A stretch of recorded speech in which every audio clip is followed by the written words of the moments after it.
Bapak Ibu Saudara, jemaat yang dikasihi Tuhan Yesus Kristus, selamat hari Rabu buat kita semua. Apa kabar Bapak Ibu Saudara? Semoga semuanya ada dalam keadaan yang baik, dalam keadaan yang sehat, dan tetap bersemangat, tetap bersukacita menjalani kehidupan. Nah, hari ini bersama-sama kita akan kembali berkumpul, beribadah, memuji dan memuliakan nama Tuhan, sambil kita bersama-sama akan merenungkan kebenaran firman Tuhan. Oleh karena itu, mari kita persiapkan hati dan pikiran kita untuk mendengar dan merenungkan firman Tuhan. Kita berdoa. Allah Bapa Tuhan kami bersyukur atas kesempatan kami boleh kembali berkumpul bersama-sama dengan keluarga kami untuk beribadah, memuji dan memuliakan nama Tuhan. Tuhan berkati kami semua dalam persekutuan ini, lengkapi dan sempurnakan sukacita kami, syukur kami pada saat ini, dengan kembali menyatakan berkat-Mu melalui firman Tuhan yang akan kami renungkan bersama-sama. Tuhan berkati kami, dan kami menyerahkan seluruh perenungan firman Tuhan ke dalam tangan kasih Tuhan saja. Amin. Ibadah kita pada hari Rabu ini, pembacaan Alkitabnya diambil dari kitab Amos, pasalnya yang kedua, ayat 4 dan ayat yang kelima. Kitab Amos pasal yang kedua, ayat 4 dan ayat yang kelima, firman Tuhan menyatakan, beginilah firman Tuhan, karena 3 perbuatan jahat Yehuda, bahkan 4, aku tidak akan menarik kembali keputusanku. Oleh karena mereka telah menolak hukum Tuhan dan tidak berpegang pada ketetapan-ketetapannya, tapi disesatkan oleh dewa-dewa kebohongannya yang diikuti oleh nenek moyangnya. Aku akan melepas api ke dalam Yehuda, sehingga puri Yerusalem dimakan habis. Demikianlah pembacaan Alkitab. Yang berbahagia mereka yang senantiasa memelihara firman Tuhan dalam setiap langkah hidupnya. Terpujilah Yesus Kristus, haleluya. Bapak Ibu Saudara yang terkasih dalam Tuhan Yesus Kristus, Bapak Ibu pasti kita semua tidak asing dengan istilah PHP, atau kepanjangannya sering kita tahu, pemberi harapan palsu. Ya, sebuah istilah yang tren atau mungkin kita sering dengar dalam kehidupan kita sehari-hari, yang biasanya diberikan kepada pihak-pihak yang tidak memberikan sesuatu sesuai dengan harapan, atau tidak memberikan sesuatu ya seperti yang sudah dijanjikan sebelumnya. Jadi orang sudah berharap dengan apa yang disampaikan, tapi orang tersebut kemudian tidak memberikan sesuai dengan harapan. Sehingga orang-orang tersebut atau pihak-pihak tersebut kemudian disebut sebagai orang-orang yang PHP, pemberi harapan palsu. Nah, berkaitan dengan istilah PHP ini, saya membayangkan mungkin saja pada saat Amos menyampaikan pesannya kepada bangsa Yehuda itu menganggap Amos itu PHP. Kenapa saya katakan begitu? Bapak Ibu Saudara, lihat. Saya mengambil kesimpulan itu atau menyatakan hal ini karena saya mencoba menghubungkan antara bacaan Alkitab hari ini atau saat ini dengan bacaan sebelumnya dalam kitab Amos di pasal 1 dan pasal 2 sebelumnya. Kenapa? Karena di dalam pasal-pasal sebelumnya atau di dalam ayat-ayat sebelumnya, Amos menyampaikan sebuah berita, sebuah pesan di mana ada hukuman Tuhan kepada bangsa-bangsa lain selain bangsa Yehuda. Kita lihat sama-sama. Di pasal 1 ayat 3, Amos menyebut bangsa atau sebuah wilayah namanya Damsyik. Bapak Ibu kita lihat sama-sama, di sana Damsyik akan dihancurkan atau dihukum Tuhan. Kalau kita ingat kata Damsyik ini, Bapak Ibu mungkin bisa hubungkan dengan apa yang diceritakan di dalam kitab 2 Samuel pasal 8 saat raja-raja Aram menyerang Daud dari Damsyik.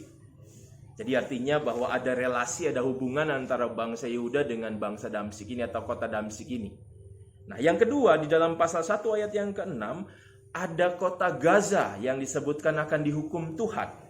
Nah, kembali bahwa ini berkaitan juga dengan apa yang terjadi dalam kehidupan bangsa Yehuda, di mana kota Gaza ini disebutkan juga sebagai kota di mana orang-orang enak atau enak begitu bacanya ya.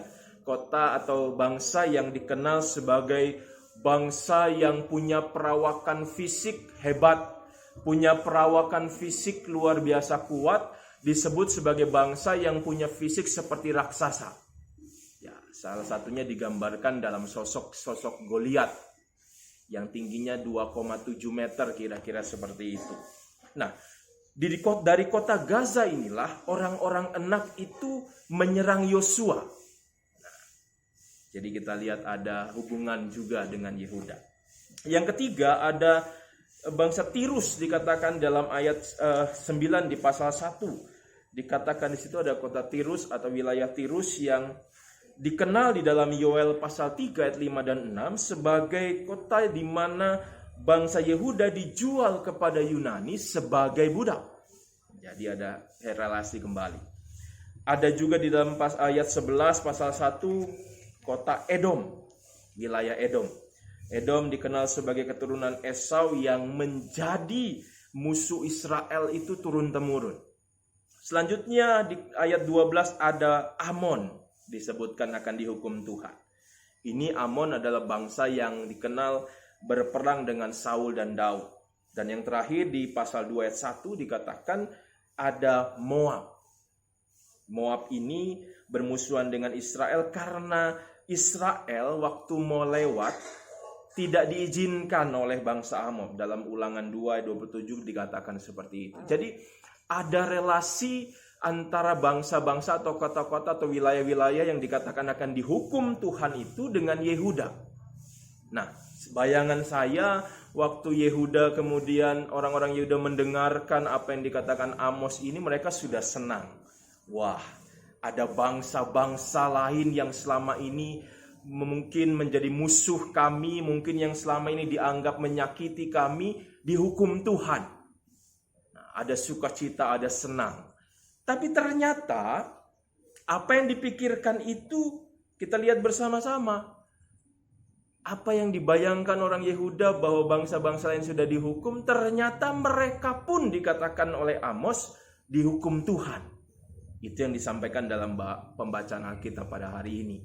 Sehingga saya bayangkan waktu itu orang Yehuda sudah senang, sudah gembira, orang-orang lain dihukum, bangsa-bangsa lain yang mungkin menjadi musuh mereka dihukum Tuhan. Ternyata tidak berhenti sampai di situ. Orang Yehuda pun atau bangsa Yehuda pun dihukum Tuhan. Ini yang dikatakan di dalam pembacaan Alkitab pada hari ini. Jadi sesuatu yang sudah dibayangkan senang, menggembirakan, tetapi ternyata tiba-tiba membuat mereka akhirnya kecewa juga mungkin. Ya, namanya dihukum kan nggak ada yang mau ya, nggak ada yang suka dihukum. Tetapi itulah hukuman. Kenapa? Karena Yehuda dikatakan oleh Amos juga melakukan hal-hal yang tidak sesuai dengan kehendak Tuhan. Nah, ini juga yang menjadi pesan dari Yoel dan juga nabi-nabi kecil yang lain yang juga menjadi dasar bagi renungan-renungan kita sepanjang minggu ini. Nah, kita lihat apa yang dilakukan Yehuda disampaikan oleh Amos dalam bacaan firman Tuhan hari ini. Yang pertama dikatakan mereka menolak hukum Tuhan. Jadi mereka nggak mau ikut. Bukan mereka nggak tahu. Bukan mereka nggak mengenal. Bukan mereka nggak paham. Bukan mereka nggak mengerti tentang hukum Tuhan. Tetapi yang mereka lakukan adalah mereka menolak hukum Tuhan. Jadi artinya bahwa mereka pada saat itu tidak setuju dengan apa yang Tuhan berikan kepada mereka. Mereka kemudian dikatakan tidak mengikuti apa yang Tuhan perintahkan kepada mereka. Jadi hukum Tuhan mereka tolak. Mereka mau hukumnya mereka saja. Nah, ini yang dilakukan pertama. Yang kedua, dikatakan juga oleh Amos bahwa bangsa Yehuda waktu itu tidak berpegang pada ketetapan Tuhan. Jadi hidupnya itu tidak sesuai dengan ketetapan Tuhan. Tidak sesuai dengan perintah Tuhan. Yang mereka lakukan adalah mengikuti kehendak diri mereka sendiri. Keinginan mereka sendiri. Tidak mau ikut apa yang Tuhan mau. Nah, situasi ini seringkali kita lakukan dalam kehidupan kita. Kita kadang-kadang lebih senang mengikuti kemauan atau kehendak kita, apalagi kalau apa yang dikatakan Tuhan itu tidak menyenangkan kita, tidak menguntungkan kita. Karena kita lebih senangkan sesuatu yang menguntungkan, sesuatu yang menyenangkan kita. Bahkan saya sering bilang, kalau kita diajak untuk memilih khotbah apa yang kita senangi, kita pasti lebih senang khotbah yang menyenangkan telinga, menyenangkan hati, khotbah yang isinya berkat Tuhan, yang terus memberkati, menyertai, bahkan juga melipat gandakan berkat yang ada dalam kehidupan kita, daripada khotbah yang isinya nasihat atau teguran. Padahal kita tahu ya, sebagai orang-orang Kristen kita selalu diingatkan yang namanya firman Tuhan itu bukan cuma sekedar bicara tentang sesuatu yang menyenangkan. Firman Tuhan itu juga bicara sesuatu yang menegur, memberikan nasihat kepada kita, mengingatkan kita semua sebagai sebuah cara Tuhan menyatakan kasih-Nya. Jadi kalau kita bicara hukuman Tuhan itu bukan hanya bicara tentang sesuatu yang tidak menyenangkan buat kita. Bukan kemudian kita simpulkan sebagai sebuah wujud bahwa Tuhan tidak mengasihi kita. Tapi sebaliknya, hukuman Tuhan juga bisa kita lihat, kita coba juga renungkan sebagai cara Tuhan untuk mengingatkan kita. Tuhan kasih waktu, Tuhan kasih kesempatan, Tuhan masih ingatkan kita untuk berbalik kepada Tuhan. Tapi itu tidak dilakukan oleh orang-orang Yehuda waktu itu. Yang mereka lakukan adalah tetap mengikuti apa yang mereka mau. Ketetapan perintah-perintah Tuhan itu tidak mereka lakukan.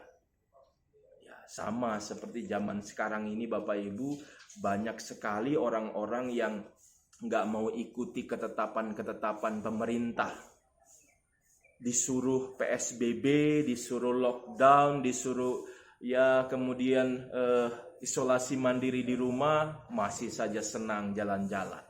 Masih saja senang pergi kemana-mana. Kemudian pergi kemana-mana tidak pakai masker, tidak pakai saran-saran yang diberikan sebagai bentuk untuk membuat kita semua tertib dan teratur. Membuat kita juga akhirnya ikut serta di dalam proses pemulihan kondisi ini. Nah, kita diingatkan hari ini juga bahwa ada ketetapan-ketetapan, ada perintah-perintah Tuhan yang kita imani juga diberikan Tuhan kepada para pemerintah kita untuk mengatur, untuk membuat keteraturan dalam kehidupan kita sehari-hari, sehingga dalam situasi ini wabah yang kita hadapi, tantangan pergumulan yang kita hadapi tidak semakin bertambah berat. Oleh karena itu mari kita renungkan semua itu sebagai bagian juga cara Tuhan mengingatkan kita. Cara Tuhan juga membuat kita ini ikut terlibat di tengah-tengah segala sesuatu yang sedang terjadi. Kita mulai dari diri kita mulai dari keluarga kita, dan kita bagikan itu. Nah, yang terakhir, yang ketiga, yang disampaikan oleh Amos, yang dilakukan oleh orang-orang Yehuda adalah waktu itu mereka disesatkan oleh dewa-dewa kebohongan. Dengan kata lain, Amos mau bilang kepada orang Israel atau orang Yehuda, yang mereka lakukan adalah mereka nggak mengikuti Allah. Mereka tidak ingat Allah yang mengasihi mereka. Yang mereka lakukan adalah mereka menyembah dewa-dewa, menyembah berhala di sekitar mereka yang dipengaruhi oleh bangsa-bangsa di sekeliling mereka. Jadi kita lihat bagaimana kesetiaan mereka, ketaatan mereka kepada Allah tidak dinyatakan. Yang terjadi mereka nggak setia sama Tuhan. Mereka nggak taat kepada Tuhan. Yang terjadi adalah mereka mengikuti kemauan diri mereka sendiri, sehingga akhirnya Tuhan katakan mereka ikuti dewa-dewa itu, dan semua itu membuat Tuhan murka, membuat Tuhan tidak senang. Dan kita lihat bagaimana akhirnya Yehuda pun merasakan hukuman dari Tuhan. Yehuda pun akhirnya dihukum oleh Tuhan. Dikatakan di ayat yang kelima dalam bacaan kita, aku akan melepaskan api ke dalam Yehuda sehingga puri Yerusalem dimakan habis. Sebuah situasi yang tidak menyenangkan terjadi. Yerusalem dikenal sebagai kota di mana orang-orang Yehuda sangat-sangat senang ada di sana karena dianggap sebagai kota suci.